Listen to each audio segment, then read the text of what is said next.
شايفين بعد ما طلعت من الفرن شكلها عامل ازاي؟ فطيرة ما شاء الله تحفة. بسم الله الرحمن الرحيم.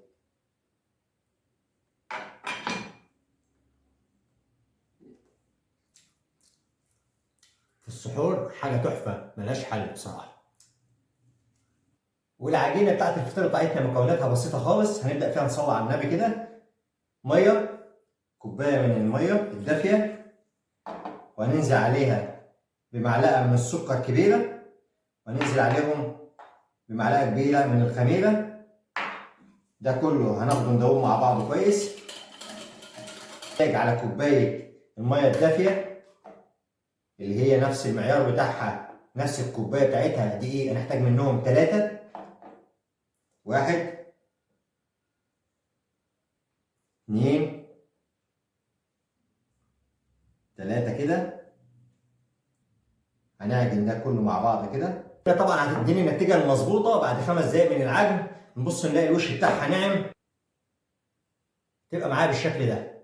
هبدأ احط لها شوية من الزيت في الأرضية كده بتاعت البولة، وشوية بالزيت من فوق. اسيبها تقريبا ساعة، وبعد ساعة هتكون جاهزة معايا على الشغل. ودي طبعا شكل العجينة بعد ما خمرت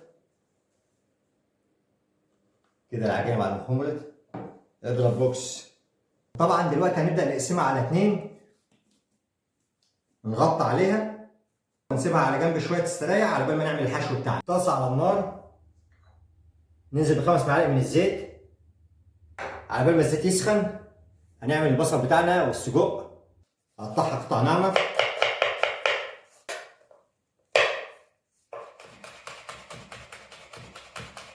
هنبدأ انزل بالبصل، فلفل حار، وهنا هنبدأ نقطع السجق بتاعنا قطع ناعمة.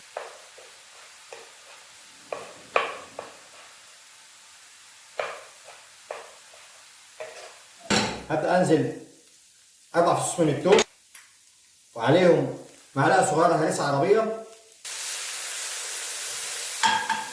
كيلو من السجق. رغم ان احنا لسه ما حطيناش البهارات، بس الريحة طالعة ازاي، حاجة وهم.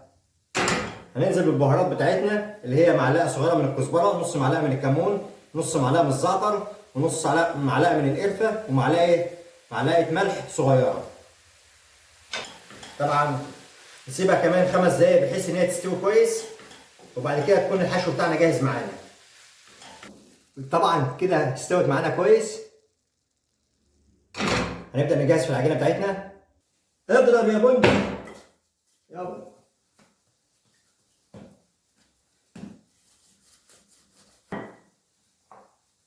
كده فردنا العجينة بتاعتنا. دي الطاسة اللي هنعمل فيها الفطيرة بتاعتنا. هنبدأ ندهنها زيت.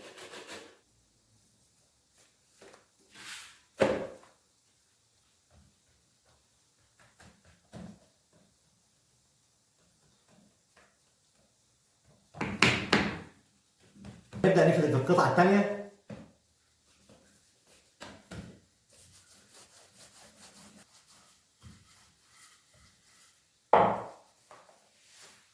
نركنها في جنب العجينة بتاعتنا كده. طبعا هنبدأ نخرم العجينة كده بحيث ان هي ما تنفخش معانا في النار. وأول حاجة هنعملها دلوقتي هنبدأ ننزل بالحشو بتاعنا.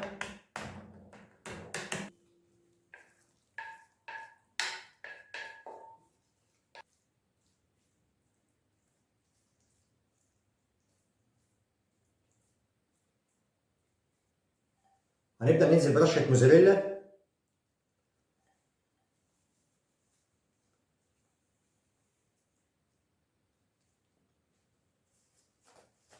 طبعا هنجيب قطعة العجينة التانية اللي فوق.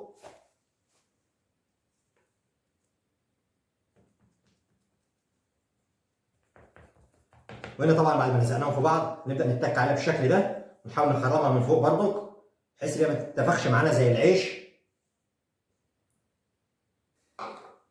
هنحتاج معانا بيضة نكسرها في طبق معانا كده، نخفقها بالشوكة كويس. فرشة نبدأ ندهن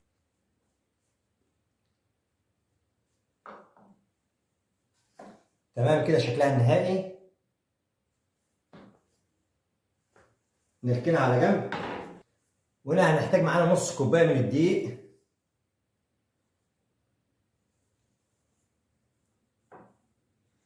عليهم تلت كوبايه ميه. نبدا بالشوكه كده نحركهم مع بعض. ده كان القوام بتاعهم، شايفين قوام الموزاريلا كده. بمعلقه من حبه البركه ونقلب ده كله في بعضه. ده طبعا كان شكلها النهائي. هنجيب معاها كوبايه زي دي، معاها كيس تلاجة اللي هو بتاع الحليب ده. نبدا نسقط كيس كده كوبايه.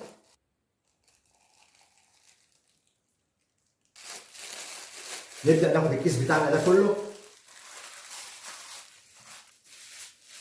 ما نخليش فيه هواء نهائي. نحاول نطلع نفرغ كل الهواء اللي فيه، ونربطه كده ربطه كده. كان جاهز معانا الكيس بتاعنا اللي هنشتغل بيه، هنزين بيه الفطيره.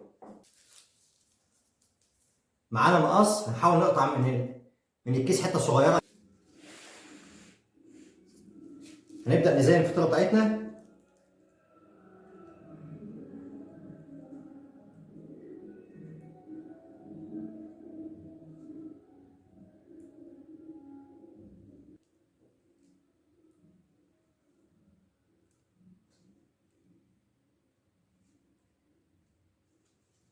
ولعنا بقى لنا ربع ساعه دلوقتي. هنبدا نحطها في الفرن. بسم الله. ربع ساعه وتكون جاهزه معانا.